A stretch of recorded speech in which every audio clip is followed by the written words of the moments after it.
Good morning, everyone. No? So that will be our routine from now on.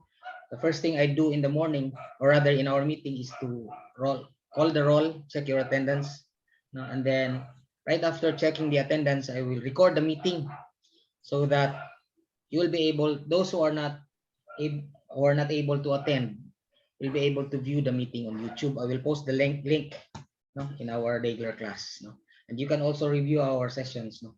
Online sessions from YouTube. Okay, I'll post the link in our regular class. Okay? Right after, no? Any questions so far? You have your course syllabus there, no? The arrangement is a little bit different from topics, no? From our sequence listed in Dagler. This is an old syllabus, no? About last year, no? I am going to update this, no? As soon as I'm available. But to give you, no, a brief description of what this course is all about. This is Introduction to Computing, no? This is labeled CS1130, and you belong to the BSCS freshman. Okay. Any questions so far?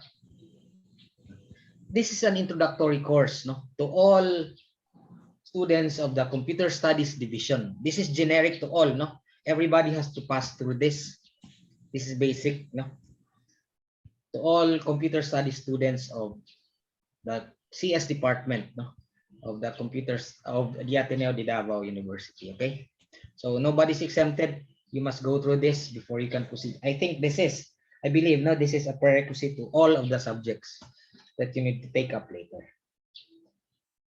To generally speaking, no, this is a sneak preview of what you will learn in Ateneo for the next 4 years of your stay being a computer studies student, no?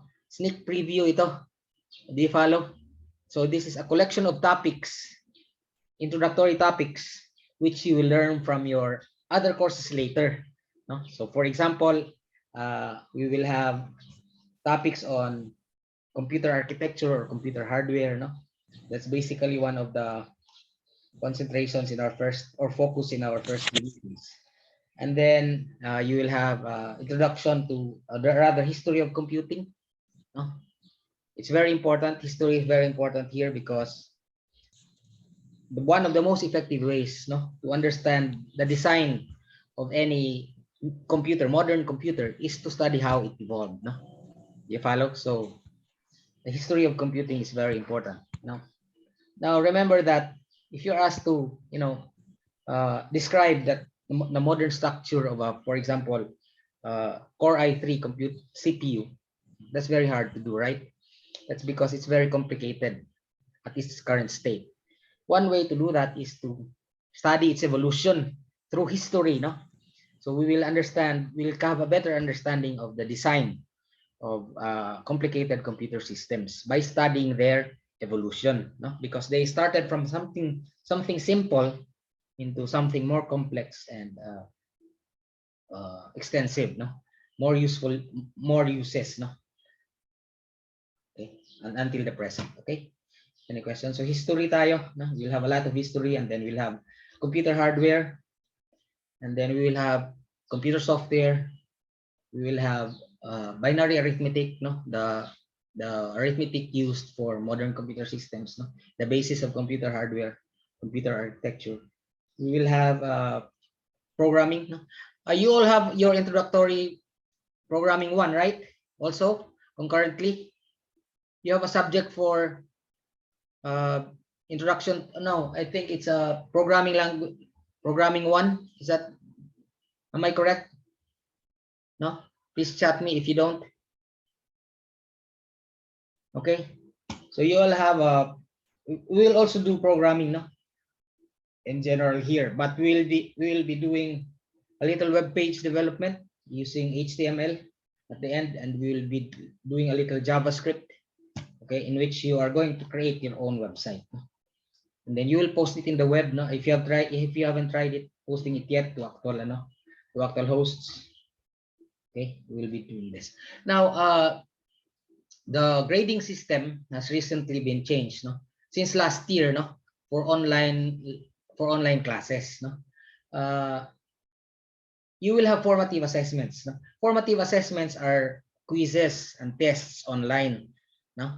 You will have formative assessments, which are actually prerequisites for the summative tests, which means that you will not be allowed to take your final exam. The final exam is the summative test, unless you take all of the formative assessments, which are also online exams mostly.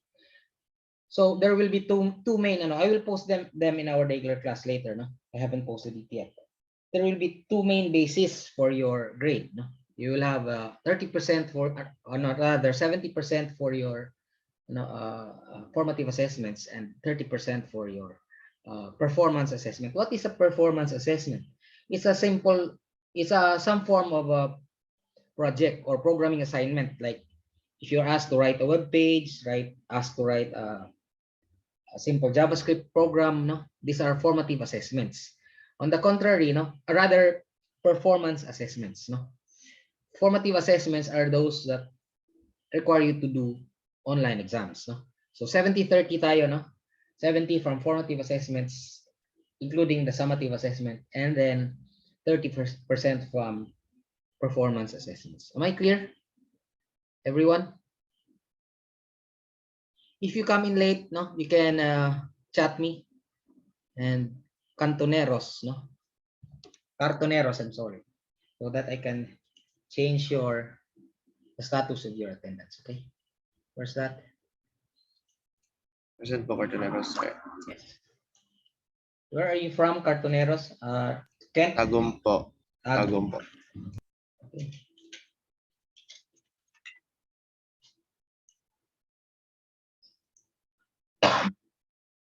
Anyone else? Low. Okay.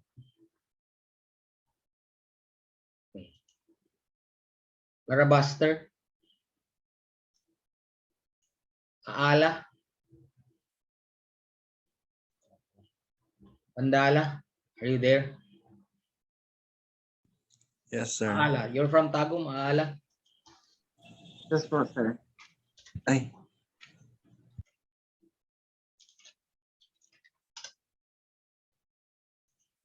Anyone else? Mandala? sir. Yeah. Mandala, you're from? Locally based, sir. Nako Davao karon, sir. Okay, thank you. And then Jimenez, Christian, or a buster, no? You just chat me, no? Every time you come in. Any questions? So 70-30, 70% of your grade will come from your formative assessments. We will have 3 formative assessments, no? And 1 summative assessment, no? So 4 na online tests during the semester, okay? And we will have several performance assessment tests. I think it's 3 or 4 performance assessment tests. Most of them are towards the end, no? Okay. Any questions so far? So we have a good attendance here, no? More or less, we have so few. No? For our first meeting, we have most of you here, no, present. 3 lang siguro ang absent. 3 lang ba? I think, no. 2 or 3. 3 people are absent. Okay, that's good enough. Okay. Any questions? I understand you will have an orientation on Friday, no? Sponsored by the student council, no? What is that? The CS, no? Executive Student Council on Friday at the Rupi Hall I was emailed, no? On Friday 22 at 1 to 4 p.m. I'll try to be there, okay? Those of you who cannot come, you can, I think, based on the email, you are invited through the Zoom. There's a question regarding the possibility of, raised to me by email, no? The possibility of face-to-face classes. Okay. We haven't done that yet, no? But during our meetings, no, the administration has presented, no, changes in our teaching arrangements, no, because they're trying to create classrooms that can be used both for face-to-face and online sessions. They called it this HS Flex. No? Is that correct? HS Flex classrooms. I haven't seen that yet, but I think it's a laboratory where you can do online classes and at the same time, no, I believe, no, you have cameras, you'll have multiple screens, no, so that both, no, those who want to attend face to face can attend classes, and those who are not able to do that can attend them online. But there's no definite guideline yet. I think in order for us to render face to face classes, we have to reserve the HS Flex classroom. On the other hand, no, we also have a laboratory schedule on Friday. Is that correct? Sa Friday, meron tayo, no? For the 301 is from 10:05 to 12:05. Is that correct? I believe if we have to do face-to-face classes, we'll do it on a lab schedule. That's on a Friday. You've been asked, no? You're required to pay laboratory fees, na? Am I correct? Because I've checked my son, no? He was charged a lab fee for computer laboratory. Am I correct? Are you paying laboratory fees for computers? Can somebody, check that up? Tingnan, can you check your SIS account? No? Look at your SIS and click on account balance. You'll find out if you're charged computer laboratory fees. Okay? Because I believe it's just fair, no, to do the laboratory activities in the lab if you are collected laboratory fees. So, however, there's no definite guideline on how to do that yet. I just believe that maybe if you are going to do face-to-face classes, we'll have to do it on our scheduled laboratory, laboratory sessions. Okay. What's your laboratory room signed? Am I correct? No, your charged laboratory fees, because my son also is taking and he was charged a laboratory fee. Okay. So lab, may lab pala tayo, no? It's not just it's not just it's 10 to 12 and 1 to 3. Okay. Ito yung lab schedule natin. 10 to 12, no? 3:10 pala ito. My other class, okay? So any questions so far? So check your SIS account, no? Find out if you're charged laboratory fees. So for the moment, there's nothing definite yet, no? But I think, no, if you are going to do face-to-face classes, we'll have to do it on a Friday or designated lab schedule, okay? I'll keep myself updated, no? We'll be meeting once a month and we'll find out what will be the update on this. Okay? Any questions so far? No questions? Okay. So can we just go proceed directly to our first topic? First topic, no? I think it's history of computing. Have you all opened your regular classes? If you have questions, no, you can post them on our forum. There's a set of forum there. We have a book, no, but most of I have updated this. The content are taken from the net.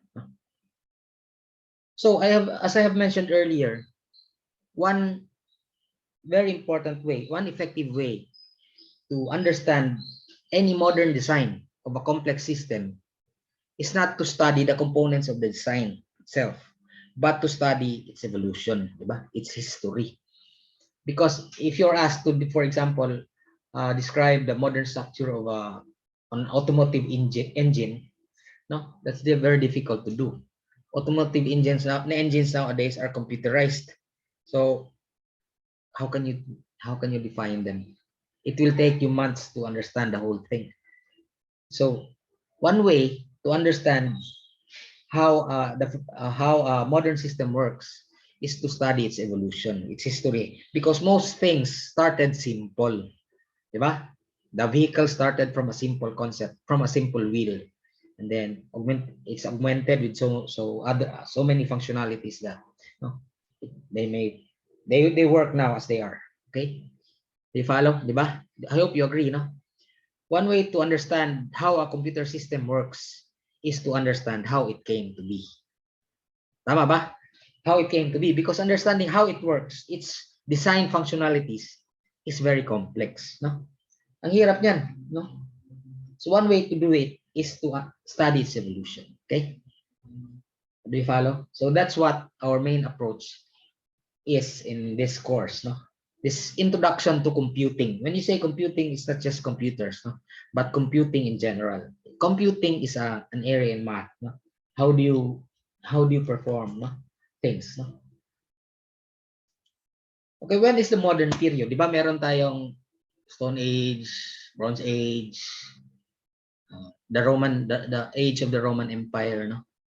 It's one of the golden ages of computer history, rather human history, no? And then we have the modern period. Then we have the medieval ages. No? The medieval ages happened when the Roman Empire fell, because the Roman Empire was considered to be one of the golden ages in technology. No, it was during the reign of the Roman emperors that so many things were invented. No, in engineering, no, civil works, no, mechanical works, no, so many things were invented. But when the Roman Empire fell, no, humanity went into a dark age.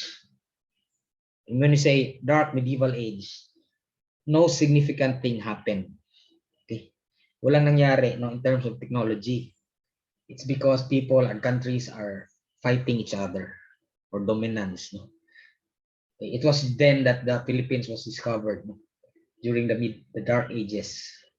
The Dark Ages was considered to be the time when there was no much invention. Okay? No significant invention happened after the fall of the Roman Empire. No? So the modern period started, no, from 1600s. No? It's the 17th century. No? Pag sinabi yung 1600, 17th century. 1700, that's 18th century. No? Diba tama tayo? Because 1900, no, is the 20th century. We are in 21st century. No? In the 17th century, no, Middle Age, no, Blaise Pascal from France. This is one of the most significant inventions. No? Before that, no, what was the computing tool? The main computing tool during the Dark Ages? It's the abacus. When did the abacus start? You don't know. It's very old, no? But it's before the early modern period. You can Google that anyway. No? So during the middle 1600s, the 17th century, there was a significant invention that went away from the concept of the abacus. No, it's actually also, no, patterned after the abacus because it's made of rotating wheels. No? It was a mechanical calculator invented by Blaise Pascal in France, no? From France. No? Invented mechanical calculators that can do addition and subtraction. Okay, they're called Pascalines. 1642 to 1644. That's the beginning of the modern period. The modern period is the period after the medieval period, no? Or the Dark Ages. Okay, kasi yung technology stopped growing after the fall of the Roman Empire. Okay, and also in the 17th century from Germany. By the way, no, technology started from Europe. Okay, sa Europe galing. Also in China, no? By the way, no? Most of that inventions recorded were from Europe. Okay, also in 1673 from Germany, Gottfried von Leibniz, okay, designed a calculating machine called step reckoner. Can you Google that? Step reckoner. How does it look like? Ito. This is the step reckoner. So it's like have you seen an old mechanical adding machine? Rotating wheels. I hope we can view this bigger. Ito.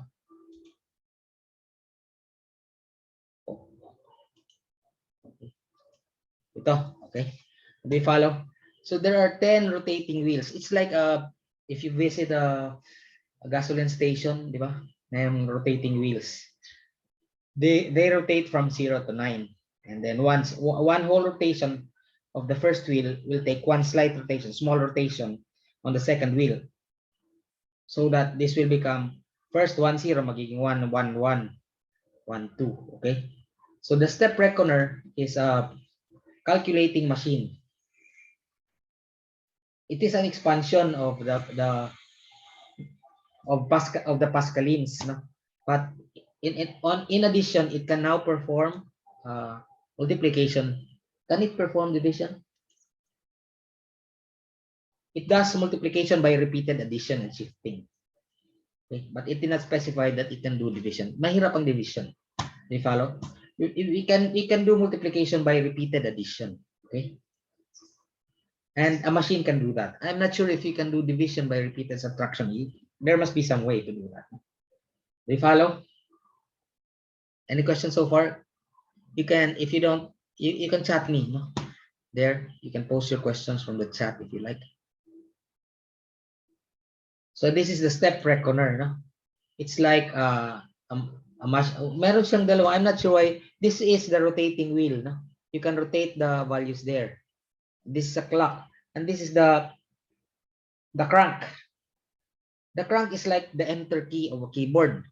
When you switch the crank, it will perform the selected function. I think this is the selector, no?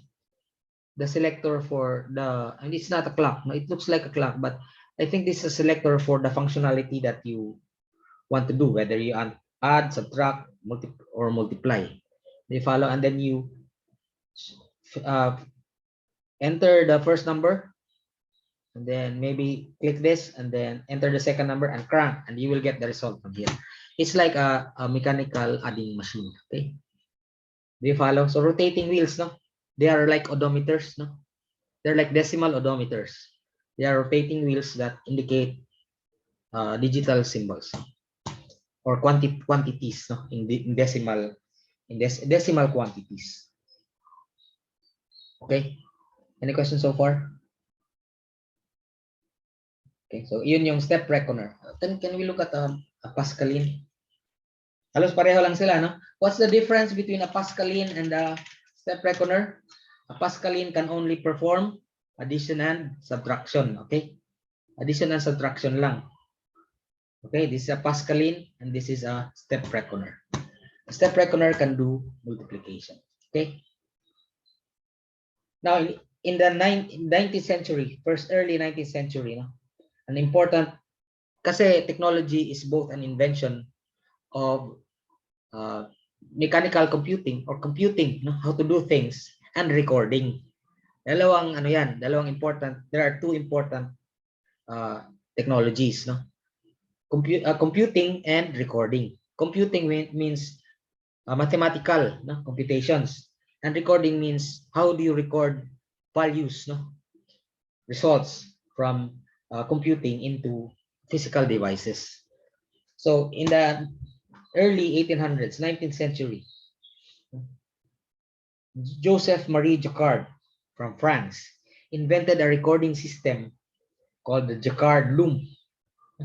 What is a Jacquard? What is a loom? It's actually a mechanical device used to weave fabric, no? You follow? Ito yung mga looms, no? These are used to weave fabric, no? These are very old machines, no? There are even mechanical, ano, di ba? Sa mga native, ito. These are machines, no? That can be used to weave fabric, no? And then in 1800, Jacquard invented a loom that uses punch cards to record data. Do you follow? Early computers would use similar cards. No? Let's look at Jacquard loom. You can find them anywhere, no? Kasi nandito ito sa one of the most important inventions, no? Ito yon. Okay, do you follow? So I hope you can see the cards, no? Okay, do you follow? Do you get my point? So these are the looms, no? These are threads Okay, and these are the punch cards. No, the concept is a sequence of holes on the punch card represent a particular quantity. Do you follow? So 1, 2, 3, 4, and then the device will store by punching the correct sequence of holes in the punch card. That's how it records quantities. No? And it can read the values from a punch card by checking if a certain pattern of looms can fit into the sequence of holes. No? Kung mag-fit, that's the correct number. If it doesn't fit, that's not the correct number. Do you follow? No? Ito yung Jacquard's loom. It uses a fabric weaving machine to record quantities, to record and read quantities. Do you follow? So this is the predecessor, the ancestor of the modern hard disk. Do you follow? Do you get my point? Any questions so far? So that's the Jacquard loom. It's the first known recording device used to record decimal quantities by Joseph Marie Jacquard. Thomas de Colmar invented in 1820. Okay. The first mechanical calculator, commercially successful. It's called the arithmeter. No? Let's look at that. The main difference between the arithmeter and the step reckoner ba? Yeah, the step reckoner is the arithmeter can now perform division, no? It can now, kasi ang step reckoner by Gottfried von Leibniz can only do multiplication. Okay? Yung step reckoner can now do division. Okay? So ito yung step reckoner. I don't know how it works, no? But the information tells us that it's like a step reckoner with an addition, with a capacity to do division. Okay? Any questions so far? So that's how it evolved. It started, no? Mechanical, from the abacus to mechanical calculators to the step reckoner to the arithmeter. And then that's the computing side. The recording side started with Joseph Marie Jacquard. The Jacquard loom, which can read and store decimal values, no, into punch cards using a fabric weaving machine. Okay, any questions so far? No. That's the early. Now during the modern period started in the 19th century, 1822, after the invention of the arithmeter. That's the one of the. Now, if you ask me, who started all this? Who invented the computer? Yeah? Who invented the automobile? Who invented the automobile? Anyone? Inventor.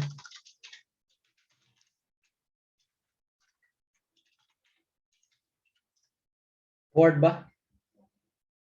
Ang dami nila, no? There's so many of them. Carl Benz, Citroen, and they did this.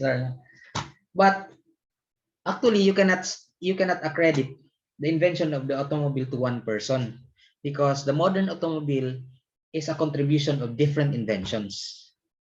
Okay, that's the same thing with computers, no? The modern computer design is a conglomeration of different inventions from different people. But who started all this, no? Sinong nag-invent? Si ano ba? Is it what? Tesla? No? Or who is it? No? Who started all this? Who started the first invention, the concept of a computer? English. Charles Babbage. Okay, do you follow? Charles Babbage from Great Britain in 1822. Okay? Charles Babbage.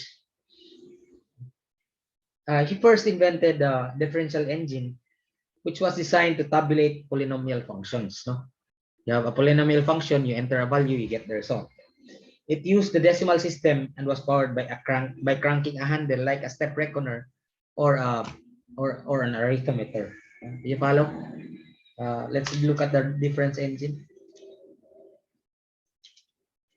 But the difference engine is not considered to be a computer. Okay? Hindi ito computer. It's just a tabulating machine. Okay? Do you follow ito? That you enter a value of a polynomial, you will get a result. Okay? Any questions so far? So ganon. No? That's the difference engine. Charles Babbage's main invention is the invention after it. It's called the analytical engine. Okay, in 1837, because it was the invention that was first considered to be a computer. A computer is something to be programmable, which means you don't just enter values, you also enter instructions. Do you follow? Now, an arithmeter or a mechanical calculator is not a computer. Why? Because it only accepts values and computes the results. No, a computer accepts both, no, a value and an instruction. Okay, programmable. A computer is a device that's programmable. It accepts both instructions and parameters or values, no? And it performs a designated function depending on the instruction. Okay, so the very first design of a computer was called the analytical engine. It was invented by Charles Babbage. Mechanical general purpose computer. Charles Babbage is considered to be the father of contemporary computers. There are two fathers here, no? Meron tayong father of computers, three, no? Kasi yung father of is si John von Neumann, modern computing. The father of modern computing on the software side is Alan Turing, no? Okay. Any questions so far? Tapusin lang natin ito, no? And then next meeting, we will discuss what this thing is all about, no? Bakit sumikat si Charles Babbage? Until now, Charles Babbage is very, what made him popular? How did he invent the concept? Now, later, no? The invention of Charles Babbage wasn't so much appreciated. People were the computing, rather the scientific community did not appreciate it so much because the technology then was so backward, no? Hindi nila na-appreciate yon. However, there's one mathematician who was able to appreciate or demonstrate the use of the analytical engine, no? His name is Augusta Ada King, Countess of Lovelace in Great Britain from 1842 to 1844. She's a very clever mathematician, no? She demonstrated that the invention of Charles Babbage is not just a simple machine, but it can be used in real life, no, to solve common problems, no? In fact, we are going to show that, no, how to program the analytical engine to solve common mathematical problems, no. So she demonstrated the use of the machine by writing and carrying out instructions and trying to demonstrate how the machine will behave. Okay, so she wrote the first instructions that were designed to run on the analytical engine, and these instructions were known to be the earliest forms of computer programs. Do you follow? Do you get my point? No. So they were known then as algorithms. No, they were the first published algorithms intended to work on the analytical engine of Charles Babbage. Now, she was widely regarded as the first to recognize the full potential of a computer. And nowadays, she's known to be the first computer programmer. You follow? So who invented the computer is Charles Babbage. Who is the first programmer? Augusta Ada King. We'll look at one of the programs. No, we will not study it very. It's very complicated. No, we will look at one of the programs of Ada Augusta King. Now, in the late 19th century, 1800s, in the US, no, because most of the early inventions came from Europe, no, Great Britain, France, no, Germany, but in the later, no, periods, no, especially in contemporary times, no, most of the inventions now shifted to the US. Most of the inventions, no, sa US na ngayon, Microsoft, Intel, no, IBM, HP, Epson, they are all based from the US. No? In 1884, an American inventor invented the punch card tabulating machine as an improvement of the Jacquard's loom. Do you follow? This time, it doesn't use a fabric weaving machine. Do you follow? Okay. Punch card tabulating machine, Hollerith. Herman Hollerith. So ito. So wala na yung fabric, no? Do you follow? This is a punch card reader and writer, which means it can store data to a punch card. It can also read data from a punch card. It can also store instructions, no? Unlike the Jacquard loom, where only values, decimal values are recorded. No? The Hollerith machine can also record both instructions and data. Any questions so far? So ganon, that's how it all started. No? So they have Charles Babbage, Augusta King, Ada Augusta King, and then Herman Hollerith. These are the founding fathers, no, of modern computing. The early versions were Blaise Pascal, no, for the Pascaline, addition and subtraction. Von Leibniz, addition, subtraction, and multiplication. Thomas de Colmar, no, all operations. And then for recording, we have Joseph Marie Jacquard from France. No. Charles Babbage and Augusta King are from Great Britain, and Herman Hollerith is an American. Okay. Any questions so far? So I think that will be all for now, no? For the moment, it's just an introduction, and then we'll proceed. You can read in advance, okay? Look at our, no? I think all the topics are already there. Okay, you can study the sample programs on the analytical engine and how the analytical engine can be used to program, no, to solve simple mathematical problems. So is there anybody else who just came? Meron bang bagong dating for the 301? De Jesus, are you there?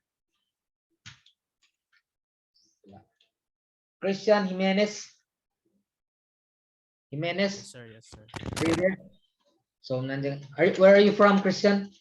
Dalito, sir. May It's okay. issues sa computer. Where are you from? Turil, Davao City. Turil. How is the internet in Turil now? Balyok.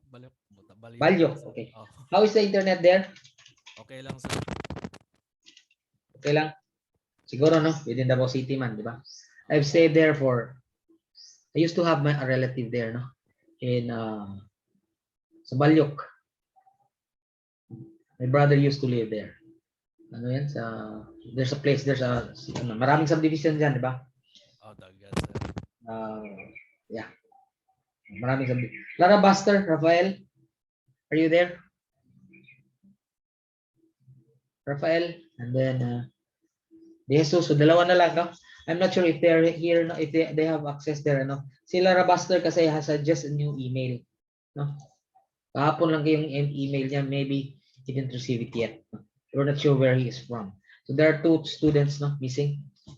So, any questions, no? Now, if you want to post questions, no, you can post them here, no, in our, no. We will add forums, no. 301, no. If you don't like to ask questions them now, you can ask them so that I can read them and answer them next meeting. Okay. So for the moment, that's it for now, no? Okay. I don't want to proceed to any more complications. Okay, so we end up early. We're supposed to end in 9:10 ba? Oh, 9:10, no? Okay. Questions? See you next week, okay? Thanks for coming, everyone. I'll record this session is recorded. No? I'll upload this to YouTube and post the link in our regular class. Okay. Thanks for coming. No? See you next time. Our next meeting is on Monday. Okay. Monday, same time, 7:40. Okay. It's posted in regular. Thanks for coming, everyone. Thank you. Thank you, sir. Thank you, sir. Thank you, sir. Bye-bye Thank you, po. sir. Thank you Yeah, thank po. you. Sir, see you soon. Thank you, sir.